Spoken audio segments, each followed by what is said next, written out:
के प्रदेश कोऑर्डिनेटर हूँ और मैं ओबीसी के जो इस पे करना चाह रहा हूँ, ओबीसी के हमारा पूरा वो नहीं दिया जा रहा है, पूरा हक हमारा मारा जा रहा है। ये तानाशाही सरकार है, ये अपनी मर्जी से कुछ कर रही है। जैसे आप मेरे से पूछ रहे थे कि जो इन्होंने मशीन ईवीएम में धोखेधड़ी से ये जीतते हैं, अपनी सरकार बनाते हैं, और हम ऐसी तानाशाही सरकार को हमारा ओबीसी समाज को उखाड़ कर फेंक देगा। इस पे हम वो नहीं होने देंगे। हमारा समाज एक हो चुका है और जाग चुका है। पूरे हिंदुस्तान से आज ये जो जंतर मंतर पर प्रदर्शन हो रहा है, इसकी एक ही आवाज़ है, पूरे हिंदुस्तान की एक ही आवाज़ है। हमारा ओबीसी समाज जाग चुका है और मोदी जी के कानों तक ये आवाज़ हम पहुंचाना चाह रहे हैं कि अब ईवीएम नहीं चलेगी, बैलेट पेपर पे चुनाव होगा और ईवीएम पर चुनाव नहीं होगा, और इसकी ओबीसी समाज की जनगणना होगी और इसका बैलेट पेपर चुनाव कराएंगे और इन तानाशाही सरकार को उखाड़ के हम फेंक देंगे और हमारी एक हिंदुस्तान की वैसी सरकार बनेगी जो इस देश की गरीब को, किसानों को, हर किसी को सहारा देगी और उसी को ही हक देगी। जिसका जो हक है वो हक उसको मिलेगा। ऐसे इन्होंने जो नौकरी पे वो किया है, जो नौकरी हमारी गई है नवजवान की, सभी को नौकरी दी जाएगी, किसानों को हक दिया जाएगा और अपने सभी ओबीसी भाइयों को एकजुट होकर इस पर लड़ना पड़ेगा। इसका यही आवाज़ है, पूरे हिंदुस्तान की यही आवाज़ है। हम सब इस पर मिलकर लड़ेंगे और लड़ते रहेंगे, हम अपना हक लेकर रहेंगे। जय हिंद, जय भारत। परवीन भाई, लगातार आप जो है मुद्दे उठाते रहते हैं और फिर से आप ओबीसी का मुद्दा लेकर हैं, क्या कहते हैं? आज जंतर मंतर की धरती से आगाज हुआ है ओबीसी, जिसमें ओबीसी जाति जनगणना को लेकर के आज हम सब लोग इकट्ठा हुए हैं और इस भारत सरकार से हमारी मांग है कि ओबीसी समाज की जनगणना कराई जाए। वो किस लिए कराई जाए? जब ये सरकार पेड़ पौधे, जंतु, कुत्ते, बिल्ली की जनगणना हो सकती है तो ओबीसी समाज की जनगणना क्यों नहीं हो सकती भाई? और ये सरकार इसलिए नहीं करवाना चाहती है कि अगर ओबीसी समाज के लोगों को ये पता लग जाएगा कि हमारी जाति की जनगणना, हमारी जाति कितनी है, कितनी परसेंटेज में है, तो उसी हिसाब से फिर वो सरकारी नौकरियों में, कल कारखानों में, सब में अपनी भागीदारी मांगने लगेगी। तो इसलिए मनुवादी लोग डरे हुए हैं, इसलिए जाति जनगणना नहीं करा रहे हैं कि जब ये इनकी जाति जनगणना हो जाएगी तो हिस्सेदारी मांगेंगे। इसीलिए जब बीजेपी की सरकार बनी और अटल जी जब प्रधानमंत्री बने तो इन्होंने क्या किया? सबसे पहले निजीकरण को बढ़ावा दिया। इन्होंने निजीकरण किया, सेना में जो है उनकी भर्तियों को रोका गया, उनकी पेंशन को रोका गया। अब पेंशन को रोक करके अटल जी तो मर गए भैया, लेकिन अब मोदी जी आए तो निजीकरण को और ज्यादा बढ़ावा दे दिया। रेल बेच दिया, गैल बेच दिया, मेट्रो बेच दी, हवाई जहाज बेच दिया, कल कारखाने बेच दिए। यानी कि एक तरीके से इस देश को बेचम बेच लगी हुई है और जो बचा खुचा है वो भी बिक जाएगा अगर ये समाज जागा नहीं तो। इसलिए आज इस जंतर मंतर की धरती से ओबीसी समाज के लोग इकट्ठा हो रहे हैं। हमारे माइनॉरिटी के भाई भी हमारे साथ हैं और मैं कहना चाहता हूं कि हमारे दलित भाई 80% तो जाग चुके हैं, लेकिन अभी ये ओबीसी समाज को जागने की जरूरत है। और हम लोग सभी लोग विदा पीपल के माध्यम से, ओबीसी सभा के माध्यम से, वंशी महासभा के माध्यम से और आप सब भाइयों के माध्यम से जो है यूट्यूब, सोशल मीडिया के माध्यम से इस देश में एक चिंगारी लगाने का काम, जगाने का काम हम सभी लोग मिलकर कर रहे हैं। और भाई एक बात, आप बार बार मनुवाद की बात करते हैं, मनुवाद को मानने वाले लोग भी सबसे ज्यादा ओबीसी समाज में ही है। सही कह रहे हैं आप बिल्कुल करेक्ट क्वेश्चन है आपका, क्योंकि ऐसा है ये जो सरकार है ये सबसे पहले तो ओबीसी समाज के लोगों को फर्जीवाड़े तरीके से हिंदू बना रही है और जब उसको सत्ता में भागीदारी चाहिए होती है, सामाजिक हिस्सेदारी चाहिए होती, राजनीतिक हिस्सेदारी चाहिए होती, तो उसको बैकफुट पे फेंक दिया जाता है। उसको बेशक राज्य का दर्जा तो दे दिया जाता है, लेकिन उसको एक मेमोरेंडम बना दिया जाता है, तुम्हें बोलने का अधिकार नहीं है, तुम केवल बने रह सकते हो, बाकी तुम्हारे मुंह पर टेप रख दिया गया है। जब उससे समाज के लोग कहते हैं कि देखो जी सबसे ज्यादा उत्पीड़न हो रहा, हमारी बहन बेटियों के साथ छिनौती, अत्याचार, बलात्कार, फर्जी मुकदमे, फर्जी काउंटर हो रहा है, तो कहते हैं ठीक है जी उसके लिए तो कानून है, कानून देखेगा, मैं क्या कर सकता हूँ उसमें।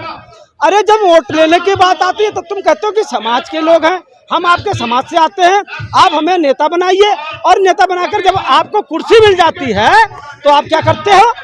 उन्हीं लोगों का सबसे ज्यादा दमन करवाने में उन नेताओं का सबसे बड़ा हाथ है।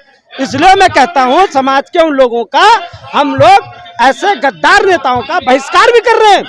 और हम अभी अपने एक मंत्री से मिले हैं, नाम नहीं बोलूंगा, लेकिन जब हम उससे मिले तो कह रहा कि ऐसा है आप लोग दहेज मत लो, दहेज मत दो। अरे तुम क्या बताओगे दहेज मत लो, दहेज मत लो? हमने अपने भतीजे की शादी करी, बिना दहेज की शादी करी, और आप हमें सिखाओगे कि दहेज लो, दहेज मत दो?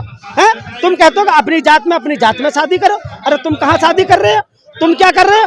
कहते तुम्हें राजनीतिक और सामाजिक हिस्सेदारी की कोई जरूरत नहीं है, आप हमें नेता बनाओ और हम आपका खून चूसते रहेंगे, और हम तुम्हें बैक फुट पे भेजते रहेंगे, और हम मलाई काटते रहेंगे, और सामंतवादियों की गुलामी में उनके पैरों में पड़े रहेंगे। ये हमारे ओबीसी समाज के नेताओं की हालत है। अगर हमारे ओबीसी समाज के नेता शुभचिंतक हैं तो आज इस जंतर मंतर की धरती पर आते और इस ओबी महासभा का संगठन का समर्थन करते, कहते हम ओबीसी के लोग हैं, 27% आरक्षण जो हमें बाबा साहब ने दिया, हम उस आरक्षण को लेने के लिए आपके साथ हैं। लेकिन उन 27% आरक्षणों में कितना आरक्षण मिला हमें? मुश्किल से 12 से 13% आरक्षण हम लोग अभी तक ले पाए। बाबा साहब जो है परेशान होकर के उन्होंने बौद्ध धर्म अपना लिया। क्यों? कि उन्होंने वो समझ गए कि ये समाज जागने वाला समाज नहीं है।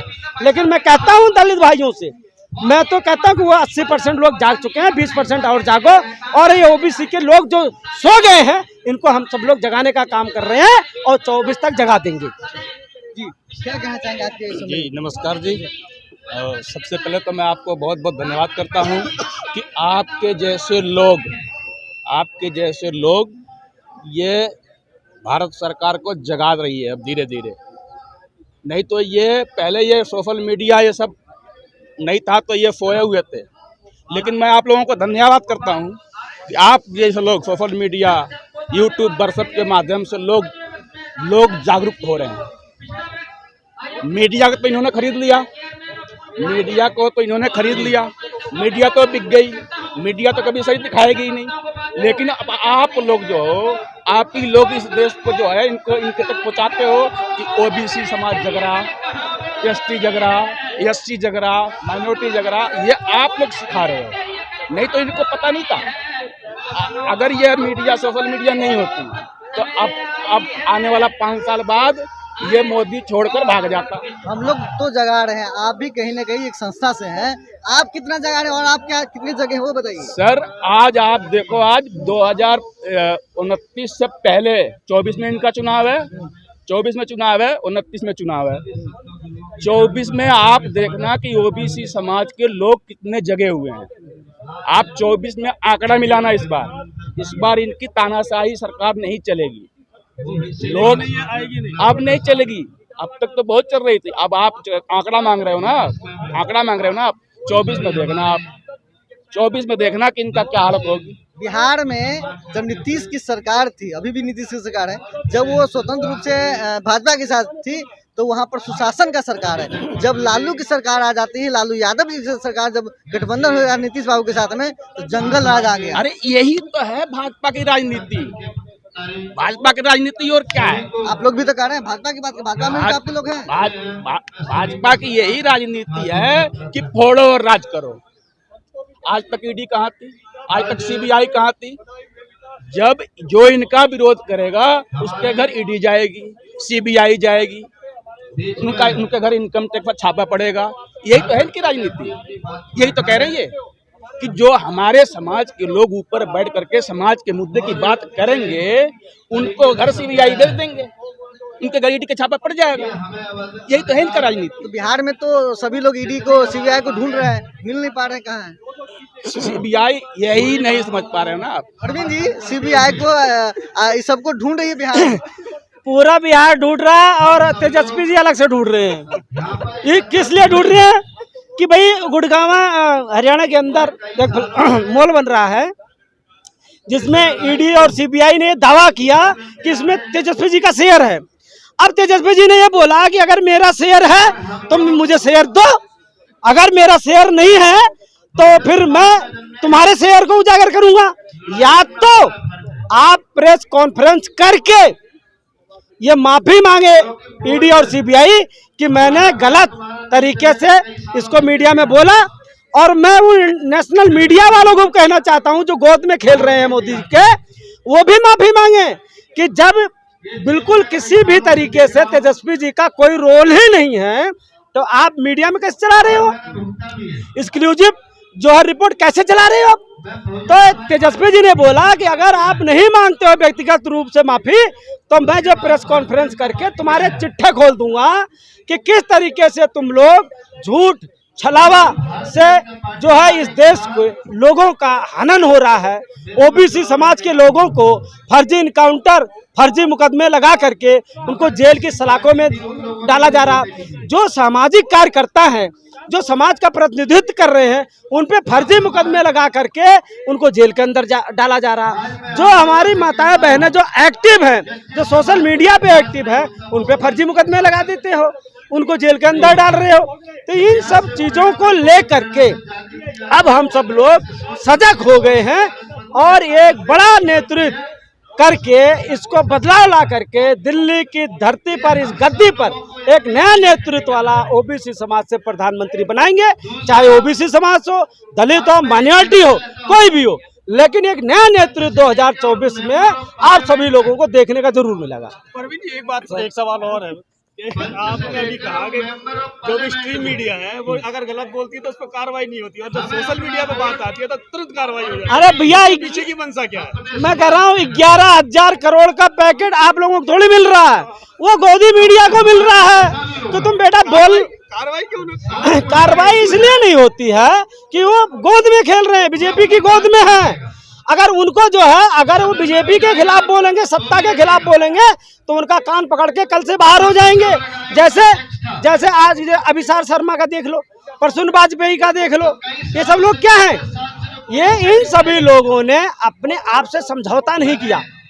इन्होंने हमेशा, मैं ये नहीं कहता कि सब समाज में सब गलत हैं, ऐसे भी लोग हैं जो हमेशा इस समाज के लिए लड़ाई लड़ी है। ये लोग हमेशा जो, आजकल आप देख रहे हैं यूट्यूब पे बहुत सारे लोग हैं जैसे आप सब लोग हैं, हमेशा एक नई आवाज, नई काम, नया रोजगार, नई चीजें पेश करने का काम करते हैं। हाँ, जो पर्दाफाश आप लोग कर रहे हैं, सोशल मीडिया कर रही है, वो लोग क्यों नहीं कर रहे हैं? क्योंकि उनको पैकेज मिल रहा है।